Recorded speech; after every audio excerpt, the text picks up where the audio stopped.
Assalomu alaykum hurmatli hamyurtlar.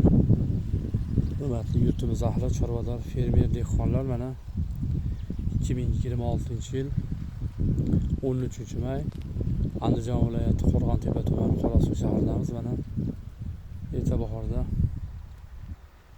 aprel oyining 14-15larida ekilgan Xitoy 78-101 makka jo'xori urug'larimiz o'lib chiqqan holati. Mana 12 gektarlik dalamiz.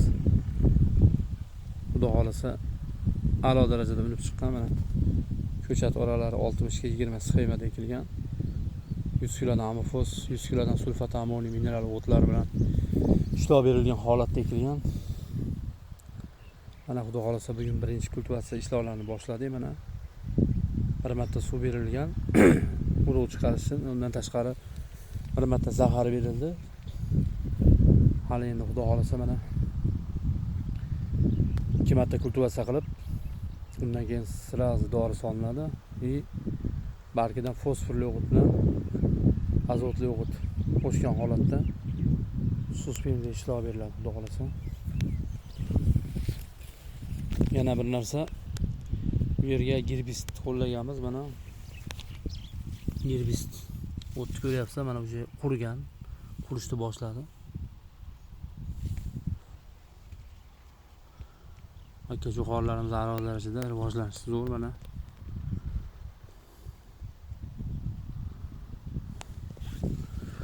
bir makka urug'imiz bulturgi yili yuqori ko'rsatkichlar ko'rsatgan. Endi 78 yangilik, lekin o'sish holati koni taqqosladigan bo'lsa, bundan kam emas. Mana barglari ham katta-katta bo'lib, baquvvat, tanasi ham qop-qora, o'sish yaxshi. Avji yaxshi, boshqa urug'larga nisbatan 2 baravar tez. Xudo xolasa. Mexanizator akamiz birinchi ishlov berishi birinchisi katta balonda agatga solib, ikkinchisi uchtasini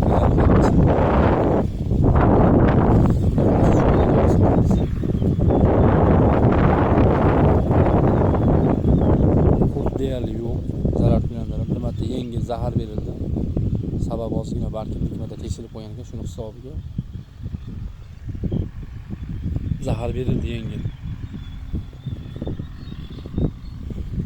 Dehqon akalarimizni, aka-ukalarimizga yana bitta eslatma. Makka jo'xorini balki mana ko'ryapsizlar, dumaloq oq shaklda rangi o'zgarib qoladi.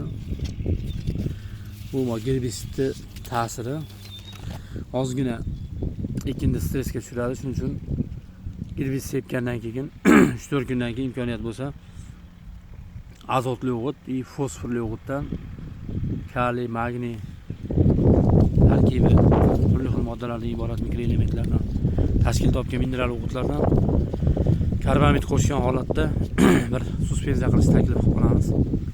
Stressdan chiqarib makka jo'xorini rivojlanishiga yordam beradi.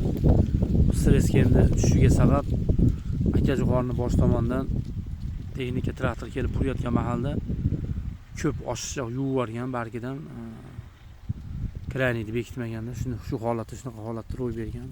Lekin boshqa joylarda unaqa emas. Mana ko'ryapsiz, rangi ro'y qop-qora,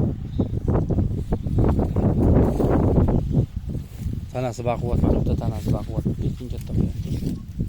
Uje hali ishlov berilmasdan uje tizza bo'yiga chiqib qolgan.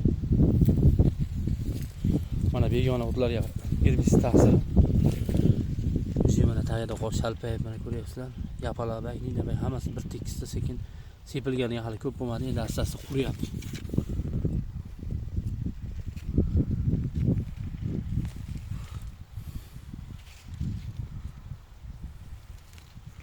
Hektariga silos yo'nalishi bo'yicha 30 kilodan ekilgan, 60 ga kirmas qiymati. 98% ko'chat o'lib chiqqan.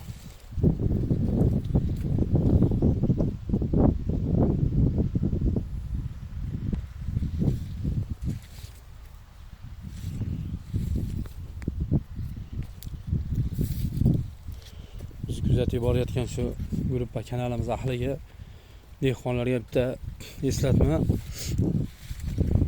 Makka jo'xorini imkon qadar 40 kun, 50 kun ichida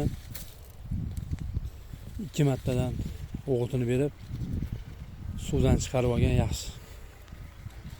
Va shu bilan birgalikda chuqur siza solib, rixleniya solib, 2 martadan 3 martadan kamida yoshligida fosfori tarkibi ko'proq, shuncha katta bo'lgandan keyin azot miqdori ko'proq mineral o'g'itlardan foydalangan holatda suspenziya qilish taklif qilamiz. İşte boya aytib o'tganimdek 40 kun 50 kun ichida kamida 3 marta 4 marta kultivasiya 2 marta mineral o'g'it, kamida 2 marta bo'lmasa 4 marotaba suspenziya bargidan ishlash tavsiya qilamiz. Xudo xolasa shundan keyin aytgan hosilliklarni xudo xolasa natijasini beradi. Ba'zi bir dehqonlar ukalarimizni suhbat mobaynida guvoh bo'lib qolyapmiz. 40 kun 50 kungacha hech qanday bir suv qo'ymasdan qantarib chanqatib boryapti. Bu bo'yini o'smasligiga, o'simlik stressga tushib, hosildorligiga yuqori salbiy ta'sir ko'rsatadi. Bu